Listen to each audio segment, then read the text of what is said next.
శ్రీ గణేశాయ నమః. సంక్రాంతి అంటేనే భోగిమంటలు, గొబ్బెమ్మలు, భోగిపళ్ళు, వాకిట్లో ముగ్గులు, పిండి వంటలు ఇంకా ఎన్నో. ఇది కుటుంబం అంతా కలిసి చేసుకునే పండుగ. మొదటి రోజు భోగి. ఆ రోజు తెల్లారే లేచి అభ్యంగన స్నానం చేసి భోగి మంటలు వేయాలి. ఇక సాయంత్రం నుండి 5 సంవత్సరాలలోపు పిల్లలకి భోగి పళ్ళు పోయాలి. రెండవ రోజు సంక్రాంతి అంటే సూర్యుడు మకర రాశిలోకి ప్రవేశించే రోజు. ఆ రోజు సూర్యభగవానుడికి తర్పణాలు ఇవ్వాలి. పూజ చేసి పొంగల్ నైవేద్యంగా పెట్టాలి. దీన్ని పెద్ద పండగ లేదా పెద్దల పండగ అంటారు.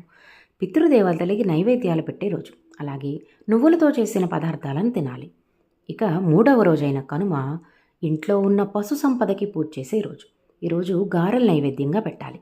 కనుమ నాడు ఇనుము తినాలి అనే సామెత ఇక్కడి నుంచే వచ్చింది. ఈ పండుగలో మనకే కాకుండా మన ఇంట్లో పనిచేసే వారికి కూడా తోచిన రీతిలో బట్టలు లేదా డబ్బులు ఇవ్వడం వారికి మనకి కూడా సంతోషం కలగజేస్తుంది. సంక్రాంతి శుభాకాంక్షలు.